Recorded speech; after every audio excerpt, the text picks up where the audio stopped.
I'm Maria Menounos, and you're tuned in to AfterBuzz TV, the ESPN of TV talk. Now, let the buzz begin. Hey guys, welcome back to the Dance Influence with Dana Alexa. I am your host, Dana Alexa, and I am here with my beautiful co-host, Ms. Danielle Rose. Hey. And our special guest today is the amazing Miles Keeney. He is joining us all the way from New York City.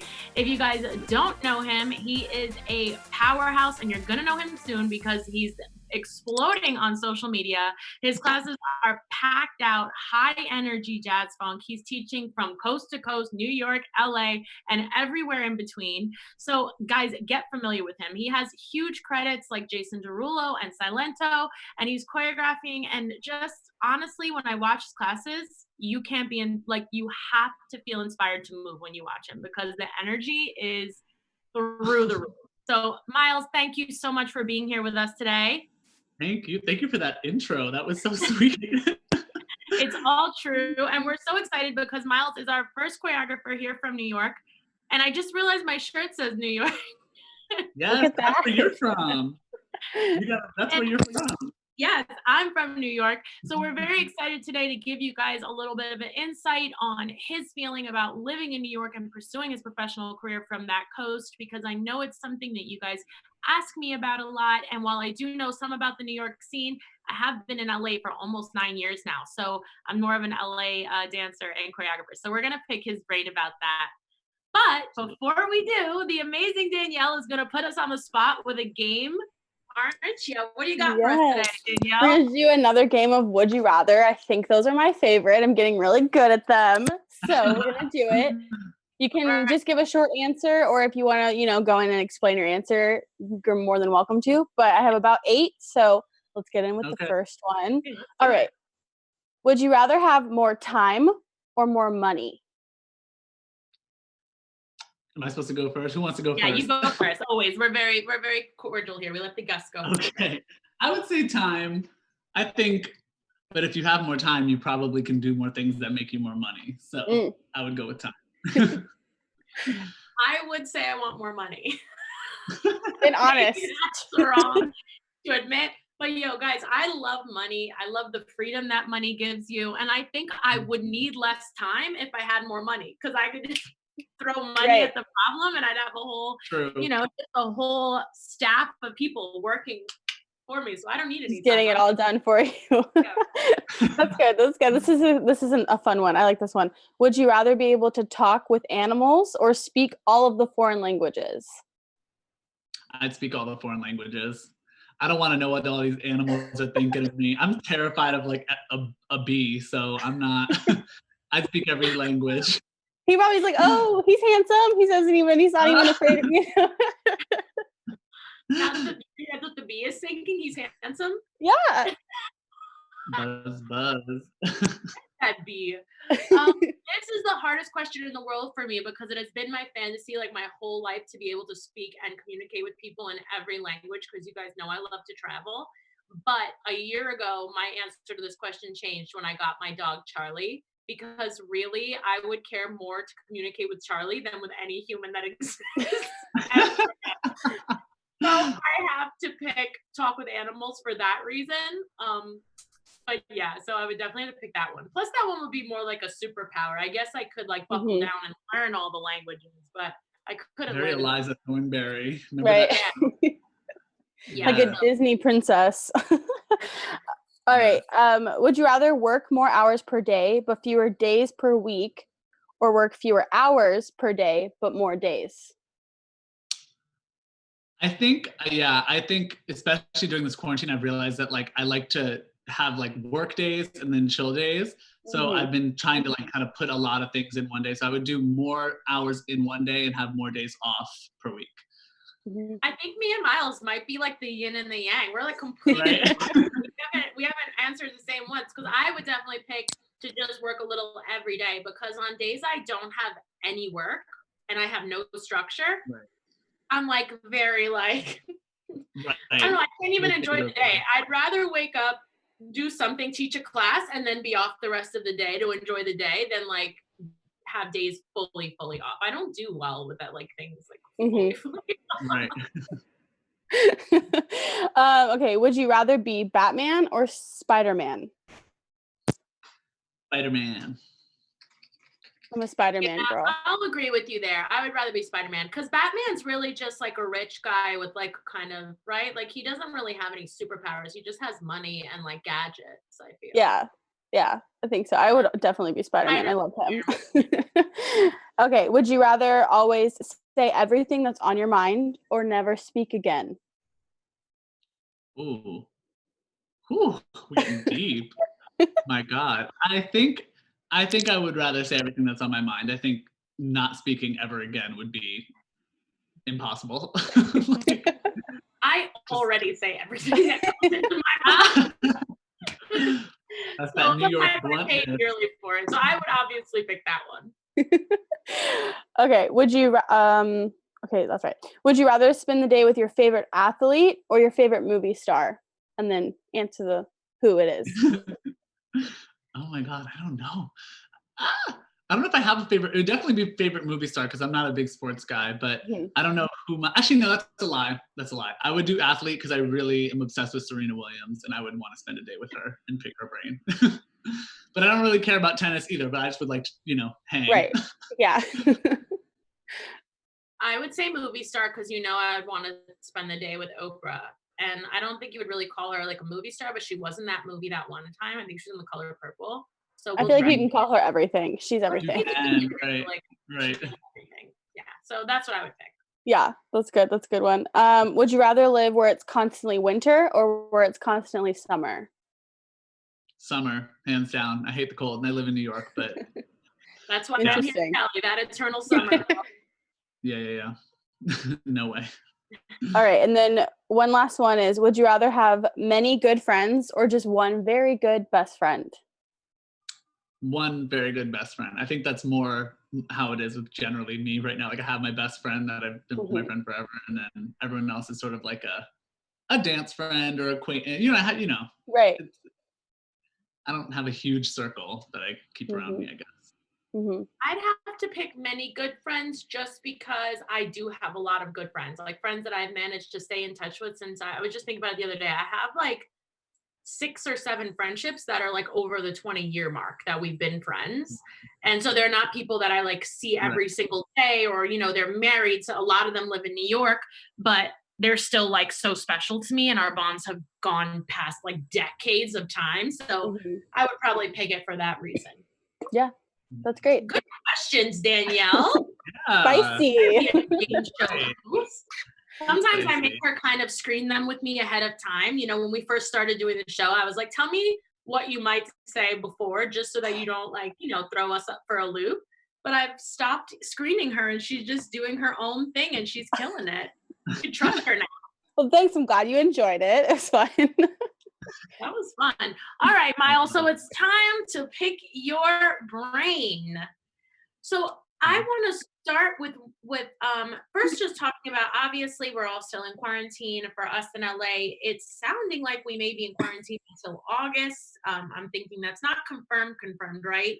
It's Not just yet. like the speculation. Mhm.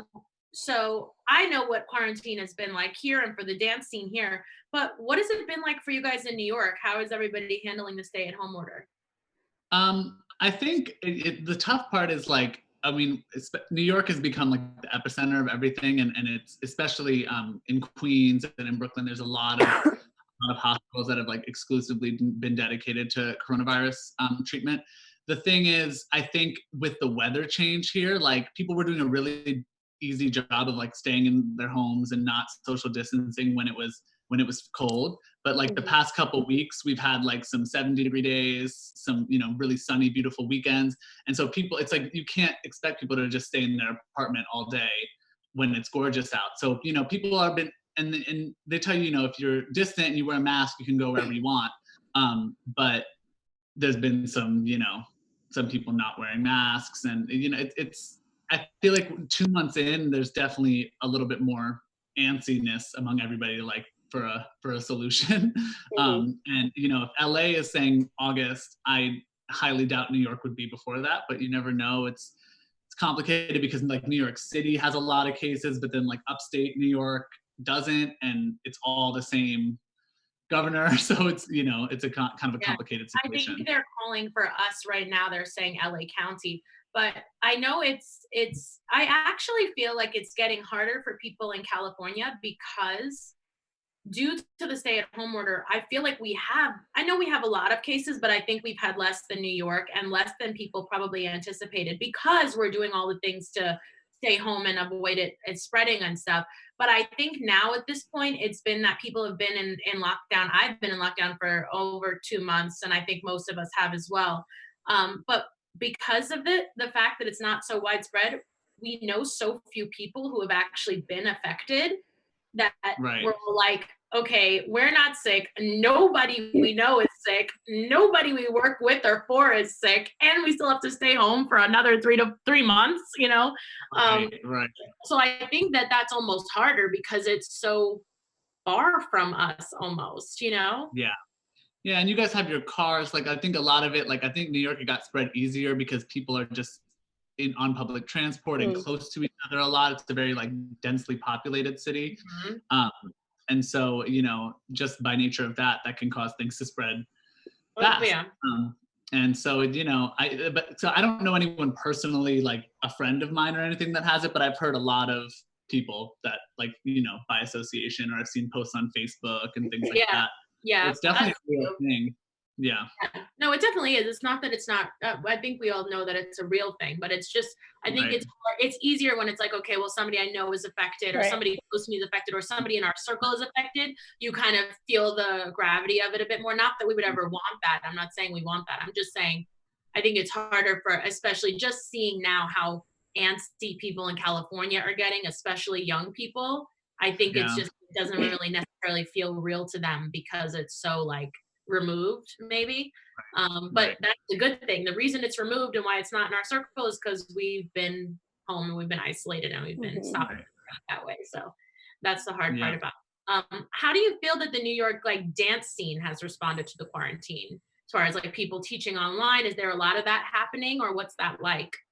Yeah, I mean, when they first announced all of this, like, we got those of us that work at like Broadway Dance Center and Prayer Dance Brick House, like the studio sent an email like, look, we're going to be closed for the next 2 weeks, and then we're going to, you know, reassess. No one really knew how bad it would get. So like me and a bunch of other people, we just started kind of doing these classes on Instagram Live because it was just, you know, I thought, okay, 2-3 weeks, maybe a month, whatever. Like, I'll just do. They're fun. I don't care about not making money. Like, I'll just do it, you know, just to have some fun. And then and people were doing their online classes. And then when it started to look like things weren't getting better, they were actually getting worse. I think, you know, people started to not panic, but just be like, okay, we got to, you know, still keep the studio open and all that. So Broadway Dance Center started doing like online classes, a more limited schedule. It wasn't like their full roster, obviously, but they were doing online classes. All the studios kind of started their own online forums. And then a couple of us, myself included, and I know you just started your own one as well, kind of like your own personalized online class situation. So it kind of all gets filtered through me, which has been, you know, kind of, when I realized I had all this time to kill, I'm like, why don't I just beef up my website? Why don't I make these things like, you know, nice? And I think a lot of other people have shared that same sentiment because, you know, now we have a little bit more time to invest in this new online territory, you know? And I think it's become so clear, you know, I was talking to Danielle, you were actually in my live class today, right? Online. Yes. And I was just talking about how, especially now with social media, outside of a quarantine, so many of the people that watch and relate to your stuff are not in your city. They're just not New Yorkers. Yeah. And, you know, and I was saying to Danielle, even if someone lives with you in New York, it doesn't mean they can make your weekly class every week for all types of issues. It could be, who knows, it could be transportation related, money related. So having access to online classes is something that I think will benefit choreographers far outside the quarantine, because you're always going to be able to have the reach of, you know, dancing with people in other states, cities, countries, as well as keeping people in your own city consistent. You know, how often do you have someone that loves your class, but 2-3 weeks in a row, they're stuck at work or they, whatever it is, and they didn't get to take your class. Now, if you have online content, they can keep that consistency, which benefits not only the student, but the teacher as well. Because, for me, I'm always like, if I want to hire a dancer out of my class or hire someone that trains with me, I need someone I know is training with me on a regular basis all the time, not someone who takes my class and then disappears for 3 months and then comes back, because it's hard. So this is kind of a cool way to have that and have people dancing with you all the time. So I think that's really cool. Yeah, I mean, there's so many people that live in that don't live in New York, don't live in LA, that want the training. They're hungry for it. So I think there is going to be some good and a good outcome that comes from investing in this online stuff. Agreed. Yeah. How do you find it teaching online? Do you think it's strange? Are you enjoying it? Or are you kind of like? It's funny because I think the best forum I found, like, I loved the Instagram Live class because it automatically mirrors it for you, and the quality was good. If you have a good Wi-Fi connection, so I thought that was the best, but obviously, that's not really sustainable. So I found, it's not great, but we're doing the best we can, and I've become, I think, a even more specific and just very verbal teacher. Like, I'm always saying right, left, and just really, really honing in on the details verbally, just so people can follow along the best they can. And with my service, like the live can get saved for like 24 hours on through my website, so then they can go back and watch it. Because I'm like, I can only do the best I can with this, But tell us, what exactly is your service? What does it look like? So say somebody wants to find you and dance with you. What do they do? Yeah. So you go to mileskeeney.com, and there's a button that says like purchase access code for weekly class. And I do them on Mondays. So every Tuesday is when the code is live, and you can log on. You purchase the access code, and you'll get emailed like a confirmation. And then an hour before the class starts, you'll be emailed like an individual access code that only works for you. And then because you don't want one that just can be spread around everywhere. So it only works for you, and then it's valid for the full 24-hour period of the class. And it's just like a URL. It's run through Vimeo, but like I can embed it on my website so it looks like it's there.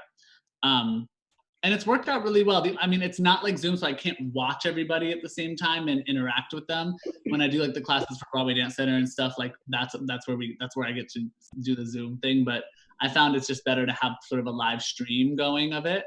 And just for quality purposes and just having it look a certain way, Mm-hmm. But how are you doing yours? Is yours through?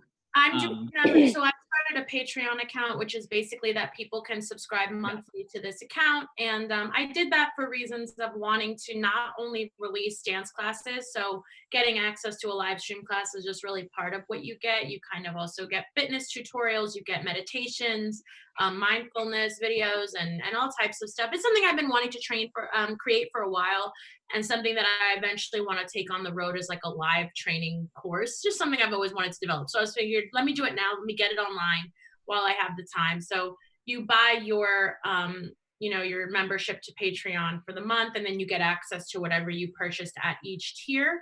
And then the actual live stream classes are happening through an unlisted YouTube link that gets posted up through Patreon. So right now, that's what I'm doing. I'm still trying to figure out the logistics of how exactly I want to do the live classes. Like you said, it's kind of like, do you want the Zoom? Do you want the feed? So I'm trying to work it out. But right now, that's the way that I'm doing them. Plus, I'm still doing some free Instagram live classes here and there just to like keep people moving and just trying to balance it out and figure out what's going to work for everybody. Yeah. No, I'm thinking about going and doing another Instagram one in a couple of weeks just to like get back to it. Because I get it. I mean, this is not, people are out of a job. People, I understand. So trying to keep it balanced enough that I can still, pay my rent and stuff. but it's got to be a balance for everybody, I think, between like keeping things in mind. I tried to keep the prices beyond reasonable for this program. It's not necessarily about like making millions of dollars off people right now, but just everybody staying afloat, supporting each other. you know, and our studios, you know, I worry about our studios. It's months and months with these studios. I know. They have like $50,000 rent these places. I know. I think about that too, especially like the ones that aren't backed by kind of a bigger machine. You know, I don't know how the status of anybody. I mean, I haven't heard anything bad yet, but you know, if this goes on for 5 or 6 more months, like something's gonna have to give. So I'm hoping we just come out of this with some open studios that we can go dance in. But it's a little bit nerve wracking. Small businesses in general, not even just dance studios, like it's tricky. Definitely. But you know, we'll have to just play it by ear, and there'll be, I mean, the thing about the dance community and dancers in general is that we're resilient. So whatever's Absolutely. left, we're gonna run and we're gonna rebuild. So that I know, that I trust. So yeah. So first, let's go back in the time machine. Tell us how you got started in dance.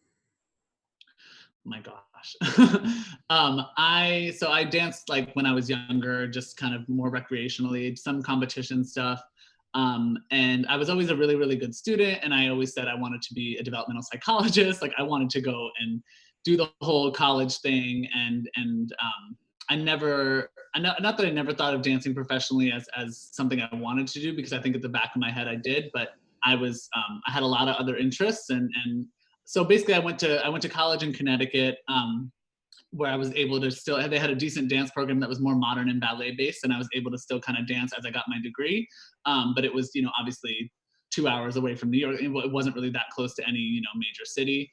So I wasn't doing too much of the commercial stuff that I kind of do now, but you know, my technique got really, really solid and all that good stuff. And so then when I graduated, it's 5 years now since I graduated. Oh my God, 2015 is. When I graduated 5 years ago, I moved to New York right after graduation, and I just wanted to be in the mix. I didn't really know too many people, because I just kind of felt like I'd spent 4 years just like in the middle of nowhere and not really, you know, it was pretty overwhelming. So I just started to kind of get in classes. I was a little rusty at first, and then, you know, eventually I just started to make some connections, and I'd always loved choreography, always loved teaching. I did it while I was in college just for my friends and for some of the school, like student run productions and stuff like that. And then there's a studio in New York called Ripley Greer Studios where people can just like rent space for rehearsals or for classes or whatever. And so I started about a year, it was summer of 2016, about a year after being in New York, I was like, let me just do a class at Ripley, rent some space, say, come one, come all, let's just have fun. And the reception to it was really, really good. And it kind of took some time to grow it, obviously. But I started to, you know, I just think I was determined to just consistently put out material, and things kind of started to grow slowly but surely. And then I got contacted by a couple of the studios here if I wanted to like guest class and sub for classes and things like that. And then eventually was offered kind of my own slots. So that's kind of, and teaching, you know, is kind of how I got, I guess, my foot in the door in New York in terms of choreography, because then people started to know who I was, and my agents knew who I was, and it started to kind of transform into more than that in terms of like choreographic work and all that. But I had all this like direct like plan of everything I wanted to do with my life and like check boxes, and I think as soon as I kind of let that go, let the type A-ness of my personality kind of relax for a second, a lot of things fell into place, and I'm kind of just, I don't want to say riding the wave, because I am actively working every single day at this, but I love it so much, and it's become sort of like I don't want to do anything else the rest of my life. I want to just continue to reach as many people as possible through dance, through choreography, through my classes, through whatever way that I can. So I don't know if I just rambled. They're like, not at all. I love that. Yeah, if you're rambling, we'll cut you off and pull you back. Okay, please. If you please let go, it means you're speaking beautifully. So don't stress. You sound great. The thing that's interesting to me is that, well, two things. I know that people say it's very hard in LA, obviously, to break in, get your foot in the door. All the best people in the world are here, teachers that have been on the roster forever and ever. So it's very hard as a newcomer to get your foot in the door anywhere, or to like really make a name for yourself. I know it's very difficult. But it kind of feels to me like it's even harder in New York because there's also super elite dancers and choreographers who have been there for literally decades and are just some of the best dancers in the world. But there's also less. There's less studios, there's less classes per day, there's less Yeah. students even because, you know, the dance scene in New York as far as commercial is not as populous as the dance scene out here. So like in Cali, you could have 7 classes going on at the same exact time with the biggest people in the world and they could all be sold out. Right. But in New York, it's not quite really like that. So did you feel intimidated at first to like be like, I'm gonna start trying to teach in New York? Or like what was your mindset that you were like, I'm doing it? No, I mean, I was. And I really, the most terrifying thing is just to start, you know what I mean? Because you're so afraid no one's going to show up. You're so afraid that people won't like it. You know, like, you know, it's all these things and you still feel like that sometimes, even though yes, you're like, it's gonna come. Yes, literally, not so much in New York, but like I was out in LA in January and I taught at T Millie for the first time and I was like, oh my God, no one's gonna show up. Like it's gonna be, I was like freaking out. I hadn't had that feeling in a minute, but like, you know, you realize like you're constantly working. But I do think the scene is hard to break into in New York. And I didn't realize this at the time. But Broadway Dance Center and some of the studios have like these big approval boards or like faculty advisory boards, and your stuff has to get approved by like 5 or 6 different people, and you have to have your class monitored. Like they're really, you know, it's not like you can just show up and be like, I want to teach today, let me teach. You know, there's definitely a process to getting approved, and I think they do vet for quality quite well at the studios here. But you're right, it isn't. Like the commercial stuff in New York, there's a lot of theater and there's a lot of that happens at Broadway Dance Center too. So you kind of get this weird world of like commercial dancers existing right in classrooms right next to really, really full theater classes. But it's definitely, just a smaller community in general. So yeah, I do notice that when I'm out in LA, I'm like, oh my God, this person's teaching this time, this person's teaching this time, you know. And it's fine. Yeah, it's fine, but it must be overwhelming for the dancers too. Like, I guess you never know where you're gonna go or who you're gonna take, and it's a lot of choices. Definitely. So I know that the hardest part is to start, but like, so you're new, you're like, I'm just gonna get into teaching. What is the mindset that you're in that you find the push to be like, I'm gonna rent the space and try and, you know, take on this risk? What were you feeling at that time? Where it's just like you're dying to do this, and if no one shows up, who cares? Because I'm just ready. I just want to try. Or like, what was your mindset? Yeah, I think very that. I think if you sit and wait all the time for like your ducks to be in a row, and if you like sit and wait to feel like you need a cosign from somebody to be ready, or you need, you know, if you feel like in your heart, if you feel in your talent, in whatever, and if you feel secure enough in your talent and in your ability and in your desire to do something, I say just go do it. Because the worst, like, I rationalized it as like, the worst that could happen is nobody shows up. And then I wait a couple weeks or months and maybe try it again. You know, like it wasn't that deep to me at first. You know what I mean? I was just like, I graduated college and I was like, I have my degree. I can always go get a master's. I can always, you know, apply for an internship at a lab, like whatever. It's developmental psychology. Like there's a lot of things you can do with it. One of those like bachelor's catch-all degrees. But like, I was like, I want to put everything I have for like a year or two into this dance thing and see if anything comes of it. And so I felt like I just wanted to do it, and so I did it, you know. But it was, I think back to that summer, and my boyfriend at the time, I was so nervous, and like I remember talking with him so much about it, and it was a really weird time. But you're just kind of like young. I was 22 or 23, and I think I was just, you know, ready to do something. I'm like, I have something to offer to this community, and I know, and there isn't like, I mean, we talk about this sometimes. There's not a lot of jazz funk in New York in general. It is a more saturated style on the West Coast. So I felt like there was a lane for me to kind of come up and give this jazz funk choreography that I didn't see too much of in New York. There's some, but so I just was like, I feel this. I feel like there's something I can do here, you know? And there is. I mean, the response to your classes has been phenomenal, and you've like really made a name for yourself and a hold for yourself. And you're not only teaching in New York, but like you mentioned, you've started teaching bi-coastally and coming to teach in LA. So I'm interested to hear, as a teacher first, what do you feel the difference is from the students and the type of students that turn up and the energy in your class between New York and Los Angeles?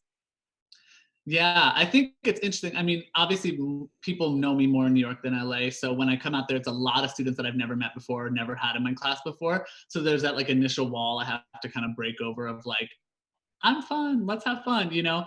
But I do find energy wise, LA has this like, people are just hype in class. Like people are focused on training, yes, but there is this kind of like, you're gonna notice me today type type energy, you know. Where I find in New York, you know, it's very training focused. It's very like a lot of vibey choreography in general, like a lot of, you know, it's dim lights and people are just trying to be in their, you know, there's pros and cons. Maybe not so much in my class. I don't do too much of that, like, you know, hat over your face vibe, but like I think New York is a little bit more subtle, I guess would be the word. But I yeah, I guess but so sometimes, you know, and it's a lot of, I'm sure maybe LA too, but like a lot of students in New York are on like international visas, a lot of students from Japan, a lot of students from Europe. So like there's this kind of sometimes a language barrier, and they're a little bit more polite and reserved in class. So you kind of have to have a little bit more of a I don't want to say somber, but just serious tone to class, I find in New York. I don't know how you feel about that. I'm sure you teach both places all the time too, so I don't know. Yeah, I agree. I do think it's interesting though, because I think wherever you're from, I mean, I get a phenomenal reception in LA. My students in LA are always lit and excited to see me. But when I go to New York, it's like the Macy's Day Parade every time I show up. Like people are screaming, like, you know, and it's because I'm not from there. So, you know, when you go somewhere new, people are always a little bit even more excited to see you because they don't have you regularly. But yeah, I would definitely agree with that. I think that New York feels more to me like a very detail oriented, technique oriented, very lines, boxes. Like people are very concerned about like the physicality and like the structure of the training.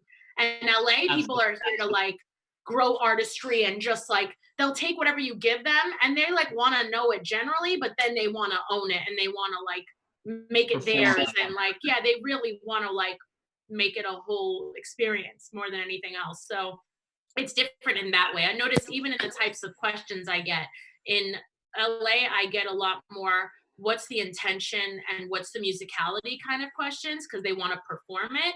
And in New York, I get a lot more what count is this on? What line is this arm? You know, yeah, more of those types of questions structured. So I think that, yeah, like you said, they both have their pros and cons, and they're definitely, it's funny because I feel like it's specific even to the way people are in general in the city. Like in New York, people are more about their own business. They're not going to be in your face. They're very much about like the structure of things. And in LA, people are like, yes, let's go. Where are you? Hello.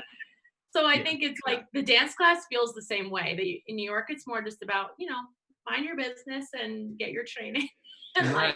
And LA is just like so, you know, you have so many facets of entertainment in LA. Like there's just this like kind of like just undercurrent of like this people wanting star quality, people wanting to like, you know, achieve their dreams. In New York, there's that too, but you're also like sandwiched in between bankers and doctors and like everyone, you know what I mean? And like you're on your way to dance class and you're next to someone that works on Wall Street and someone else that does this, you know what I mean? So you're constantly exposed to a lot of different energies that are not dance related or not entertainment related, you know? Definitely. And I think that it's probably possible that the people that go to New York are very dance specific focused as far as entertainment, whereas in California, almost nobody that takes my class, as far as I know, is there to be a dancer. They're dancing, singing, acting, they're hosting, they're modeling, they're, you know, they're not only trying to take away aspects from dance class that'll fill all of those cups for them,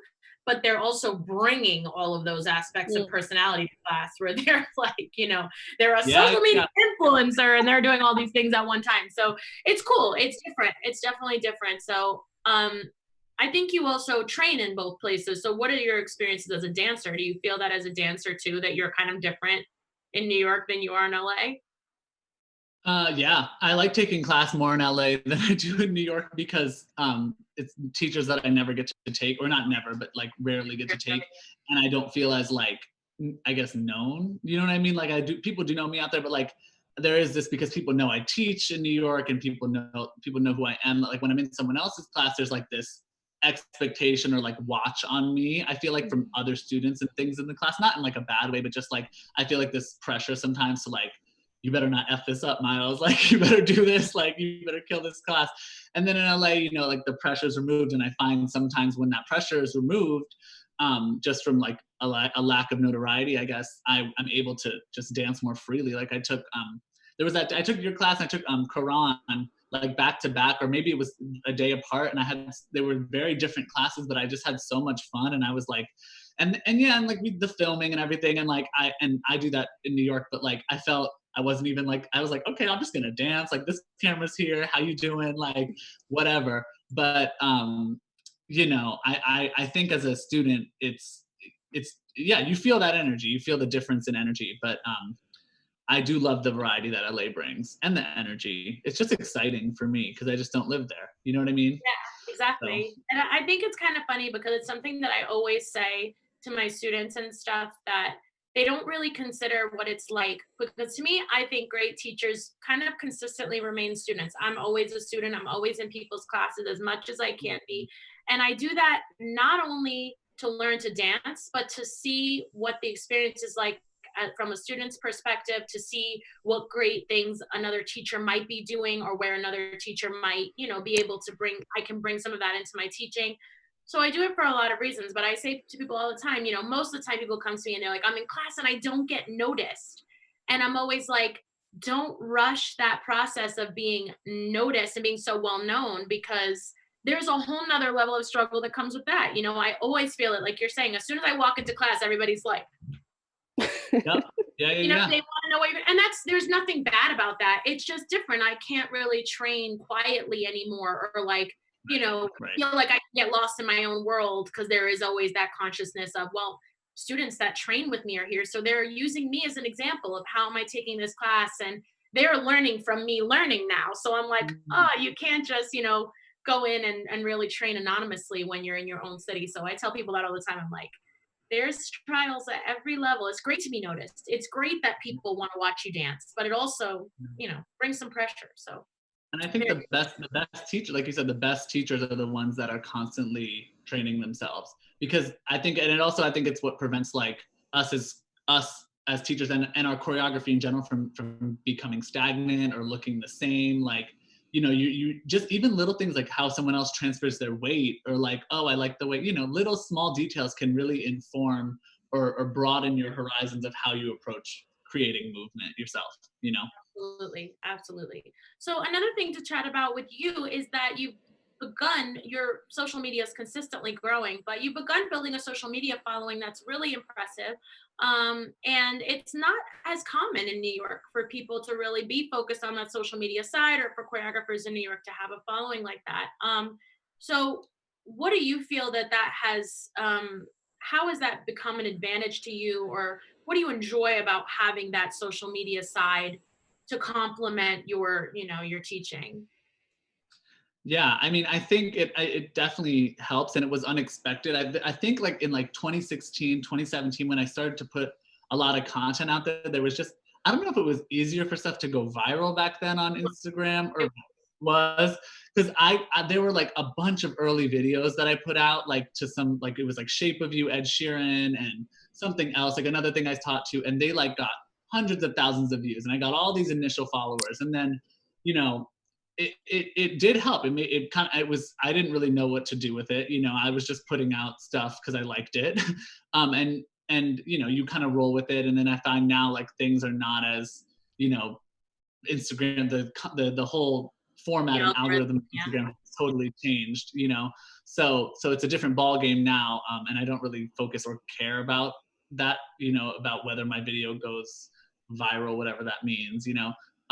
But I do think, I don't know, maybe because I think LA jumped on the camera filming class bandwagon a slightly earlier and more frequently than New York did. It started here, yeah. Yeah, so it's, you know, I think there was this kind of, a lot of teachers out there were able to grow large followings relatively quickly, and New York was not really, you know, as quick with that. So I think it's just a little less common for teachers to have larger followings out here.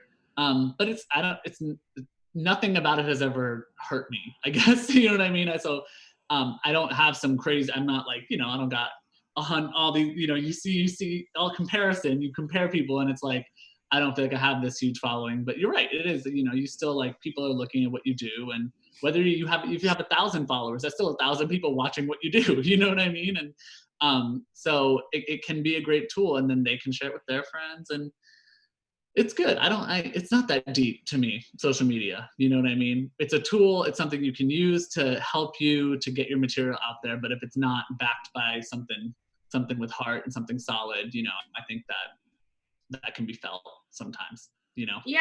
I mean, I was asking also mostly because I was wondering, as somebody who kind of came up with the two things kind of hand in hand, you start teaching, you start building this following. That's for New York is a large following. You know, I went through a couple of different people from New York because we're looking at bringing teachers in from other cities for the, you know, for the, you know, time being. Because for me, for you guys out there watching, I think it's cool for me to have people on while we're doing the show digitally that aren't local in LA, that when we get back in studio might not be able to make the show. So I'll be doing not only, you know, teachers around the country, but also maybe some international choreographers as well in the future.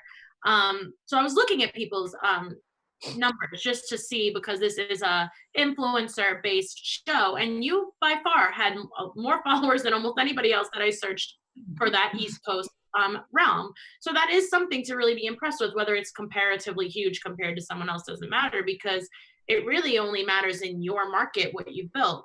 So my thing that's interesting for you is that my question is that I know there is a major, for anyone out there that doesn't know this, you're going to get educated now.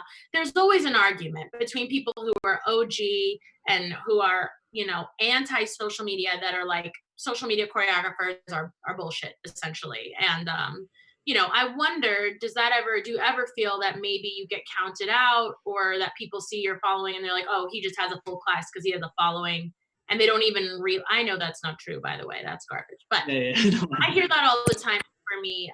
So I'm wondering, does that affect you? Do you feel that has been an issue for you, or have people been pretty understanding and just giving you a shot? Yeah, I mean, I think there's, like, people have to understand that, like, social media and all of that, like, all that smoke and mirror, whatever it is, like, that is just what you choose to present to the world. And numbers, all those things, like, you can assume what you want about somebody based on what you see. You know what I mean? That's just human nature. You have the right to. You can, you know, I think I used to care more, like, oh, like, they think I just kind of popped up overnight, and, you know, maybe because my success was a little bit faster than theirs, but then there's people that pop up out of nowhere in a day. You know what I mean? So it's never like, everyone's journey, everyone's path is so different, and people only see the end product. People don't see the work that you put in. You know what I mean? People didn't see that I was, like, driving an hour and a half out of the city every other day to go teach these kids out in the suburbs, and then rushing back and taking, like, Luam's class at 9 p.m. like to make like $30 an hour at these, like, studios. You know what I mean? Like, you have these things that you go through, and you really build yourself up.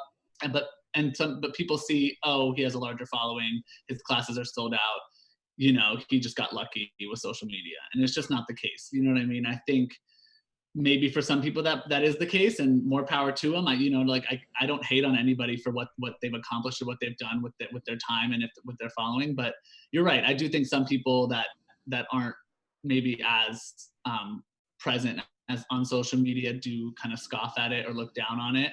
And that's just the nature of it. You know what I mean? But I don't think it's ever counted me out in terms of, like, jobs or choreographic jobs or booking a job as a dancer. Like, I don't think it's never, I haven't, at least to my knowledge, but I'm not behind the table, so I don't know, you know? Yeah. I mean, for me, it's only helped me in terms of a professional sense, being able to Right. book work and find choreographic work. It actually helps me consistently. But you know, I do know, as far as, you know, other people from the outside watching, that sometimes they'll make a quick, you know, snap decision that like, Exactly. oh, just popular because she's on social media. And I'm It's like, just interesting though, because you're not just getting lucky. You're putting out your content and you're being Right, who you right. are, and you're putting out things, and people just follow you because they want to be influenced by you. And so it's not them, you just being lucky. So yeah. yeah, I agree. I do think that there is a formula to social media that does tend to, not always, but it does tend to equate to something that works for people. Because for me, being an effective teacher, you can be the best dancer in the world, but if you don't know how to relate to people, and if you don't know how to make people feel comfortable and to make them want to come into your room and be vulnerable, because classes, places of learning, they need to be a safe space where people can come in as they are and work Mhm. towards being better. So when we don't Yeah. let people have that freedom and they feel like they're constantly being judged or they're being looked down on because they're not as good as me or as the best dancers in the world, then that's not a classroom. That's a competitive audition type environment. You know, that's Right. an end of the road environment, not a process environment. So for me, class should be welcoming. So to me, yeah, if you can build a social media following, that means something about you is magnetic. Something about you is something that Right. people like to be in the presence of. They want to see your picture every day or your post and your caption every day. And so that should make you, you know, that should make you somebody that already has that, lets people know, hey, if I like this person's energy and presence, then I might like it in person too. It doesn't mean they will. Some people online are just really good at painting a picture and faking it, sure. But I think that you can figure that out pretty quick. The first time you step in their class, you're going to be like, Exactly. Yeah. I then you're always not say, going to like, go back and you're good, yeah, right? I would say just before you make any assumption about anybody, just go take their class or go watch them teach. I don't even got to take the class, like, or go just, you know, don't just, you know, assume something about somebody because of what you see. You know, Absolutely. like, I think you have in order to make it, you know, in order to make an educated opinion, you know what I mean, and not be Absolutely. just If anyone out there is a hater and wants to come and watch one of our classes to judge us and see if we're any good at teaching, we encourage you to come. Just and write me, be like, Menounos, hey, right? Come one, come all. yeah, hey, I hate you, and I just want to see if you're actually good at teaching. I'll let you right in the room. You can sit and watch, and you'll have a good time. I promise. Right, right. So that being said, you are breaking into the choreographic realm, which is interesting as well, because I do feel that at a time people felt very strongly that you had to be a choreographer first, and then eventually down the road you can teach. But I disagree with that concept, which I know makes a lot of people aggravated. But to me, I was born a teacher. I was a dance teacher when I was 11 years old, and I've been teaching dance ever since because I'm a teacher in my soul. I can teach people things that I can't even do. Like, I can teach. Right, That's I'm a right, teacher. right. So, and becoming a teacher and being a teacher made me a better choreographer. It made me understand music. It made me very clear in the way that I speak. It made me understand pictures and how people should move. And that made me a good choreographer, being a teacher at such a young age. So I deeply believe in and support that. And it's interesting that your path has been that. And so recently, I know you got to choreograph for Peloton, right? There, you became their choreographer. Tell us about that. Yeah, that was awesome. I was actually in Miami. I was supposed to dance at this award show called Premios with Talia, and my agent called me and said, "Look, like, I have this thing with Peloton." It was all this NDA stuff because, you know, they're very protective about their content. But it was just like a very major thing that I never would have saw it coming, to kind of work with a more fitness oriented or athletic brand.